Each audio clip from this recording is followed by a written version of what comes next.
Hello दोस्तों, exam preparation में मैं प्रियंका एक बार फिर से आप सभी का स्वागत करती हूं। और डे वाइज सीरीज़ में आज का टॉपिक है रोग, स्वास्थ्य और उसके उपचार। तो ये डे वाइज सीरीज़ यूपीपीएससी के सभी एग्ज़ाम के लिए इम्पॉर्टेंट है। आरओ का एग्ज़ाम बहुत जल्द ही होने वाला है, अब काफ़ी कम समय है।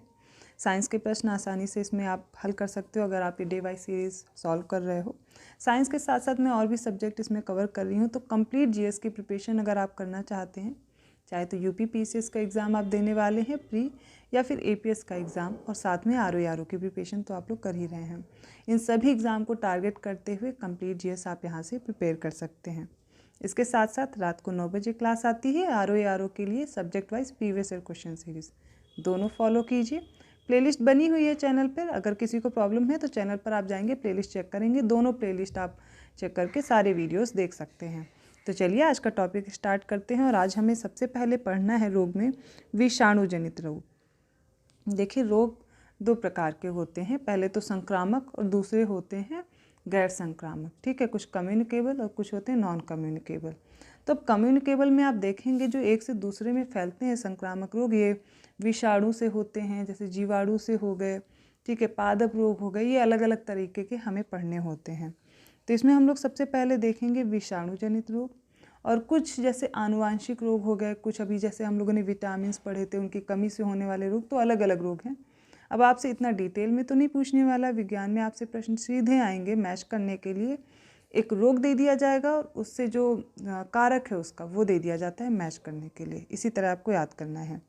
तो विषाणु जनित रोग में अगर वायरल डिजीज़ की बात करें तो विषाणु शब्द की उत्पत्ति लैटिन शब्द है वायरस, इससे हुई है, जिसका शाब्दिक अर्थ होता है विष अणु। ये अकोशिकी अति सूक्ष्म जीव हैं जो केवल जीवित कोशिका में ही वंश वृद्धि कर सकते हैं। रासायनिक दृष्टि से ये प्रोटीन आवरण से घिरे न्यूक्लिक एसिड के खंड हैं, और जीव विज्ञान की जिस शाखा में विषाणुओं का अध्ययन करते हैं उसे वायरोलॉजी बोलते हैं। क्या बोलते हैं? विषाणु विज्ञान। विषाणु जीवित कोशिका से युक्त किसी भी जीव को संक्रमित कर सकते हैं, अब ये चाहे पशु हों, पौधे हों, कवक हो, जीवाणु हो, मनुष्य हो, इन सब को कर सकते हैं। बैक्टीरियोफेज, जिसे जीवाणुभोजी कहते हैं, ज़्यादातर बैक्टीरियोफेज लिख के ही आएगा, एक प्रकार का विषाणु होता है जो जीवाणुओं को संक्रमित करता है। और ये क्वेश्चन आ भी चुका है, तो ये फैक्ट आपको याद रखना है कि बैक्टीरियोफेज एक टाइप का जीवाणुभोजी है, मतलब अब इस पे नाम से ही पता चल रहा है कि जीवाणुओं को संक्रमित करेगा। वायरस क्या करते हैं? देखिए, पहले तो ये अकोशिकीय होते हैं, बहुत ही छोटे होते हैं, ऐसे इनको देखा नहीं जा सकता। अब इनसे बहुत सारी डिजीजेस आप लोग देखेंगे आगे और इनके कारक देखेंगे। तो स्टार्ट करते हैं। सबसे पहले विषाणु जनित रोग देखेंगे और एक साइड में रोग बताऊंगी, उनके कारक बताऊंगी। आपको अभी का अभी वीडियो में ही याद कर लेना है, टाइम अपना नहीं वेस्ट करना कि बार बार आपको रिवाइज़ करने के लिए वक्त मिलेगा, बस बार बार याद करने का टाइम नहीं मिलेगा। तो एंड टाइम पे रिवाइज़ करने के लिए शॉर्ट नोट्स प्रिपेयर करिए। सबसे पहले बात करते हैं खसरा या रोग रूबियोला वायरस या फिर पॉलिनोसा मार्बिलोरम, इसके द्वारा होता है।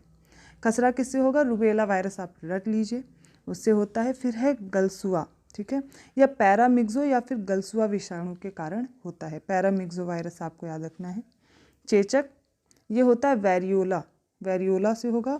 और चिकन पॉक्स, ठीक है, छोटी माता और बड़ी माता आपने सुना होगा इनके नाम, उसी तरह है चेचक। फिर है चिकन पॉक्स, यह रोग वेरिसेला जोस्टर के द्वारा होता है और 14 से 16 दिनों के सुप्तावस्था के द्वारा फैलता है। देखिए, ये वीडियो हिंदी मीडियम वाले बच्चों के लिए, इंग्लिश में ऑलरेडी वीडियो आ चुका है। जिनको भी प्रॉब्लम है हिंदी में, वो इंग्लिश मीडियम वाला जो इंग्लिश लैंग्वेज में वीडियो अवेलेबल है उसको देख सकते हैं। तो दोनों मैंने कराए हुए हैं। अब देखिए, पोलियो होता है पोलियो वायरस से, यहाँ पर आपको परेशान नहीं होना है, लेकिन दूसरा एंटेरो वायरस याद रखना है। इन्फ्लुएंजा, इसको फ्लू भी बोलते हैं, ये हीमोफिलस विषाणु के द्वारा होता है। किसके द्वारा? हीमोफिलस।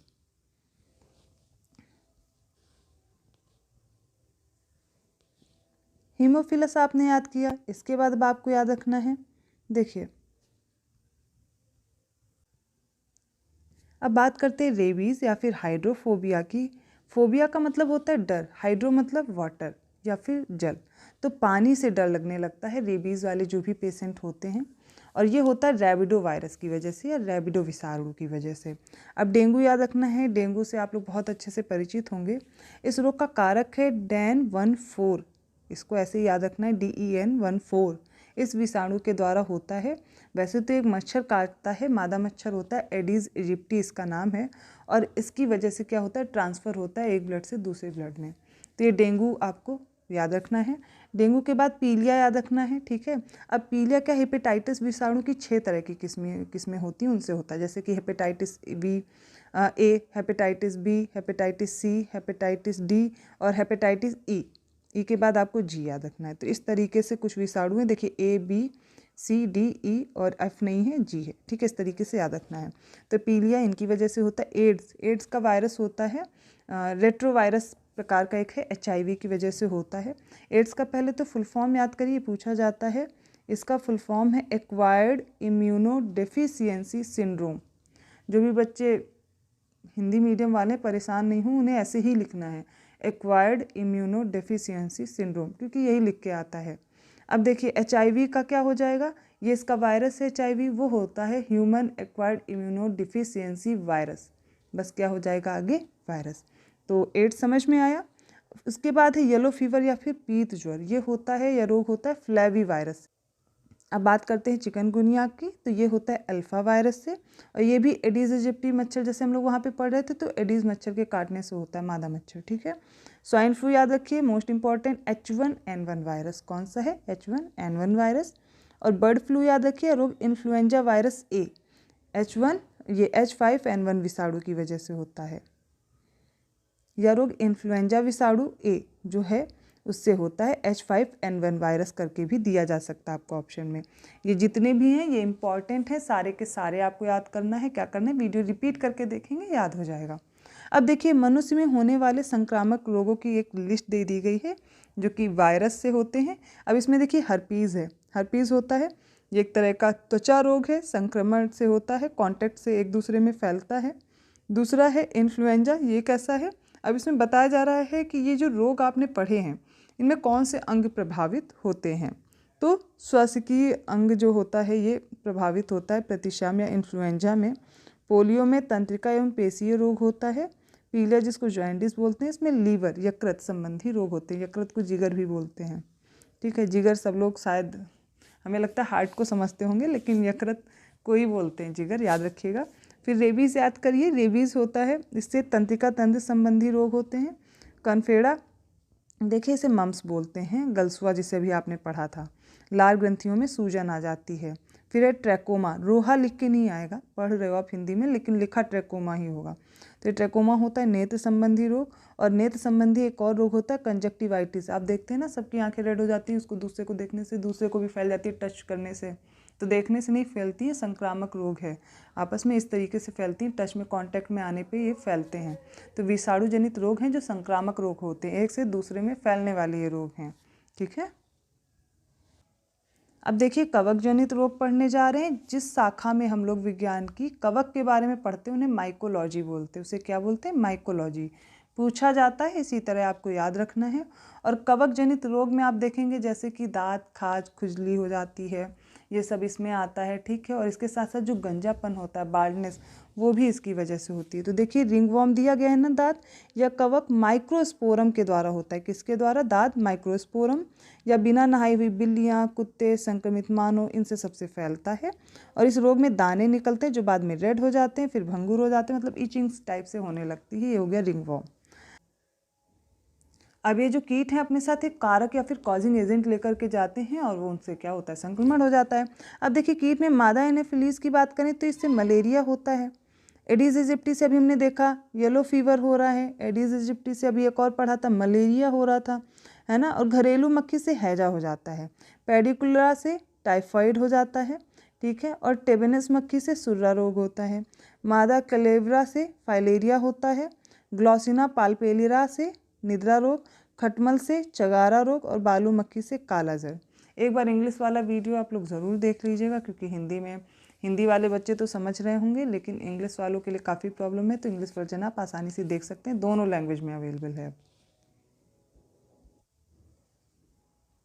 अब कुछ प्रमुख रोग पढ़ने हैं जो किसी की कमी के कारण से होंगे, शरीर में कोई ना कोई कमी होगी उसकी वजह से हो जाते हैं।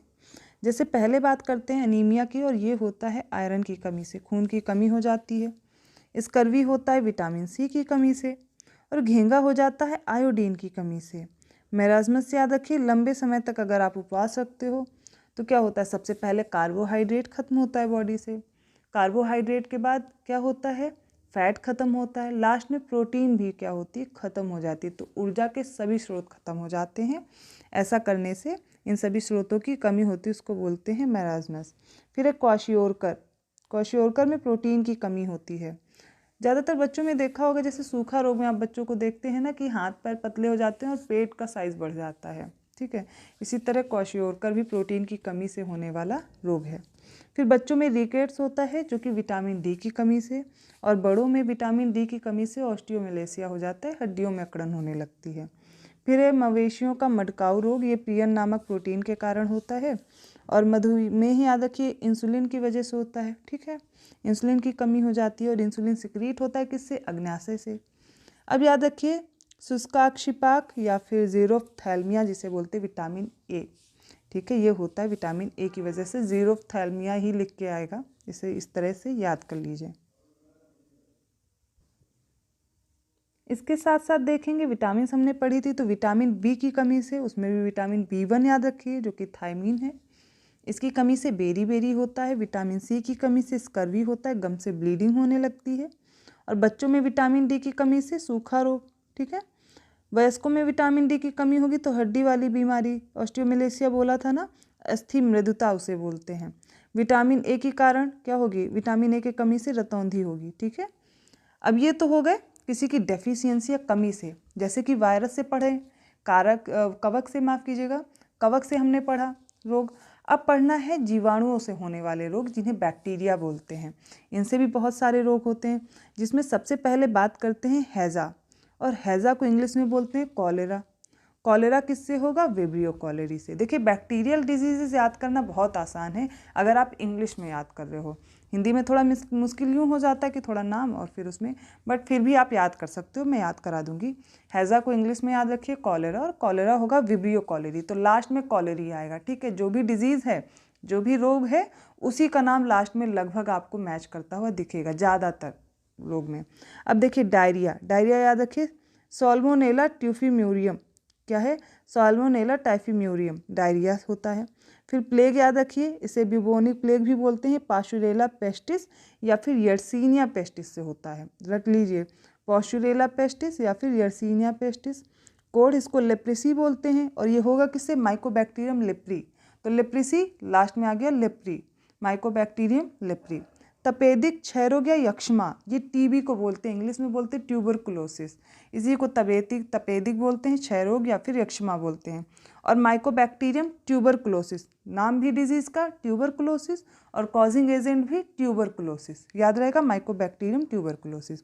अब निमोनिया, निमोनिया याद रखिए डिप्लोकोकस निमोनी, देखिए लास्ट में आ गया ना निमोनी, फिर स्ट्रेप्टोकोकस निमोनिया, तो दोनों आपको याद रहेंगे, लास्ट में निमोनिया और निमोनिया आ रहा है, डिप्लोकोकस और स्ट्रेप्टोकोकस। फिर है टाइफाइड, टाइफाइड में साल्मोनेला टाइफी, लास्ट में आ गया टाइफी, साल्मोनेला टाइफी। डिप्थीरिया याद करिए, इसका कॉजिंग एजेंट है कोरिन बैक्टीरियम डिप्थीरी, डिप्थीरिया का डिप्थीरी लास्ट में आया और कोरिन बैक्टीरियम, तो डिप्थीरिया का क्या कॉजिंग एजेंट है, कोरिन बैक्टीरियम डिप्थीरी। सुजाक या गोनोरिया बोलते हैं इसको, निसेरिया गोनोरियाई इसका है, तो गोनोरिया से गोनोरियाई, ये इसका कॉजिंग एजेंट है निसेरिया, ठीक है, निसेरिया गोनोरियाई। सिफिलिस याद करिए ट्रेपोनीमा पैलिडम है, सिफिलिस का क्या है, ट्रेपोनीमा पैलिडम है। काली खांसी या कुकुर खांसी, इसी को पर्ट्यूसिस बोलते हैं। अब पर्ट्यूसिस से बनेगा बोर्डेटेला पर्ट्यूसिस, लास्ट में आ गया ना पर्ट्यूसिस, बोर्डेटेला पर्ट्यूसिस। फिर है धनुष टंकार, लॉकजा या फिर tetanus, tetanus Clostridium tetani, last में आया क्लॉस्ट्रीडियम टिटेनी, टिटेनी आ गया। फिर सिफिलिस याद करिए ट्रिपोनेमा पैलिडम, अभी हम लोगों ने पढ़ा। तो ये कुछ बैक्टीरिया से होने वाली डिजीज़ हैं। बार बार मेरा वीडियो रिपीट कर लीजिएगा, सुनने से याद हो जाएंगी कुछ चीज़ें, तो फिर लिख के प्रैक्टिस कर लीजिएगा, नहीं भूलेगा। अब देखिए हमने रोग पढ़ा, अब इनके बचाव के लिए टीके भी दिए जाते हैं। बचपन में टीके लगते हैं, आप लोगों को याद होगा। तो इसमें देखिए टिटेनस, डिप्थीरिया और काली खांसी, इन तीनों के लिए लगता है डीपीटी। डीपीटी का मतलब है, देखिए डी फॉर डिप्थीरिया, पी से पर्ट्यूसिस, काली खांसी को बोलते हैं ना, ये देखिए पर्ट्यूसिस, टी फॉर टिटेनस, तो किसके किसके लिए होगा, डिप्थीरिया, पर्ट्यूसिस और टिटेनस, मतलब टिटनेस, डिप्थीरिया, काली खांसी दिया गया, इन तीनों के लिए कौन सा टीका है, डीपीटी का लगता है। फिर टीबी के लिए या तपेदिक के लिए बीसीजी का है, पोलियो के लिए पोलियो वैक्सीन दी जाती है, देखते होंगे बचपन में पिलाने आते थे ड्रॉप, ठीक है, वो कौन सी, पोलियो की है। टाइफाइड के लिए, इसके लिए TAB, टैब लगता है, टैब ऐसे लिखा मिलेगा आपको, ठीक है, टैब किसके लिए, टाइफाइड के लिए लगता है। तो ये कुछ रोग से बचाव के लिए टीके हो गए। जीवाणु से पढ़ा हमने, विषाणु से हमने रोग पढ़े हैं, और आपने देखा रोग और उनसे बचाव के टीके। अब कुछ रोग ऐसे हैं जो अंतःस्रावी रोग होते हैं, मतलब अंतःस्रावी ग्रंथियों से कुछ हार्मोन सिक्रीट होते हैं, उनकी कमी या फिर उनकी अधिकता से ये रोग हो जाते हैं। तो सबसे पहले टिटेनी देखिए, ये पैराथॉर्मोन के अल्पस्रावन मतलब कमी से होता है। फिर है वायरसोलिज्म, ये एड्रिनलिन के अधिक श्रावण से होता है। एड्रिनलिन ये एक तरह का हार्मोन है, इसकी क्या होती है, जब श्रावण बढ़ जाता है तो ये होता है। फिर मधुमेह मेलिटस है, ये इंसुलिन हार्मोन के जब कम श्रावण कम होगा, कम सिक्रीट होगा, तब मधुमेह मेलिटस होगा। एडिसन रोग कॉर्टिन हार्मोन के कम श्रावण से होगा। बौनापन, ग्रोथ हार्मोन कम रिलीज होगा तो बौनापन डॉर्फिनिज्म हो जाएगी। एक्रोमेगैली याद रखना, ये भी ग्रोथ हार्मोन के अधिक श्रावण से होगा, तो कम से बौनापन, एक्रोमेगैली, ग्रोथ हार्मोन जब ज़्यादा सिक्रीट होगा। फिर है मिक्सिडीमा, मिक्सिडीमा होता है जो थायरोक्सिन हार्मोन है, ये बहुत कम स्रावित होता है, तब होता है मिक्सिडीमा। टिटेनी होगा पैराथॉर्मोन के अल्पश्रावण से, अभी हम लोग पढ़ चुके हैं, दोबारा दिया गया है। फिर है ग्रेवीज रोग, इसको ग्रेव्स रोग लिखा हुआ है। थायरोक्सिन हार्मोन जब बहुत कम सिक्रीट होगा तो ग्रेवीज रोग होगा। मिक्सिडीमा ग्रेवीज रोग, ठीक है, किससे होगा, थायरोक्सिन के कम श्रावण से। फिर सहाकायता, ये पीयूष ग्रंथि की अग्रपालिका से जो STH हार्मोन का सिक्रीशन होता है वो बढ़ जाता है, तब होता है। फिर घेंगा याद रखिए, ग्वाइटर बोलते हैं, थायरोक्सिन हार्मोन की कमी होगी तब। फिर है, देखिए यहाँ पे मधुमेह मेलिटस पढ़ा था, ठीक है, अब यहाँ पर देखेंगे मधुमेह इंसिपिडस है, यहाँ पर वैसोप्रेसिन हार्मोन की जब कमी होगी तब ये होता है। फिर एक्सोप्थैल्मिक ग्वाइटर, ये होता है थायरोक्सिन हार्मोन के अधिक श्रावण से, तो ग्वाइटर है जब कम होगा।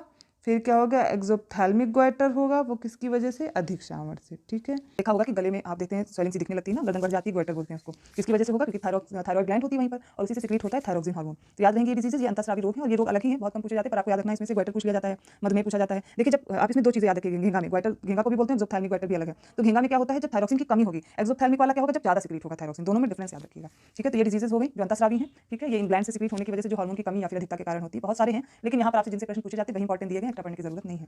तो यहाँ तक कुछ इंपॉर्टेंट डिजीजेस हम लोगों ने पढ़ी है जो कि एग्जाम में आपके अक्सर करके पूछ ली जाती हैं, और इस वाले वीडियो को कोई भी स्किप मत कीजिएगा, यहाँ से प्रश्न आने की बहुत ज्यादा संभावना। अगर आपसे साइंस में प्रश्न पूछे जाते हैं विज्ञान के, तो एक दो क्वेश्चन रोग से जरूर आते हैं, मैच करने के लिए आपसे पूछ लिया जाता है। तो ऐसे प्रश्नों को तैयार करने के लिए डे वाइज सीरीज देखते रहिए। जिनको भी लैंग्वेज की प्रॉब्लम है, मैंने बोला है कि डे वाइज सीरीज आप फॉलो करिए, उसमें आपको मिल जाएगा, इंग्लिश में भी वीडियो अवेलेबल है, 3 प्लेलिस्ट बनी हुई, तीनों फॉलो कर लीजिए। तो ऐसे ही और टॉपिक के साथ मिलते हैं नेक्स्ट वीडियो में। आपको वीडियो को लाइक करना है, चैनल को सब्सक्राइब करना है, और अदर वीडियो के नोटिफिकेशन के लिए आपको बेल आइकन भी प्रेस करना है। मिलते हैं नेक्स्ट क्लास में, धन्यवाद।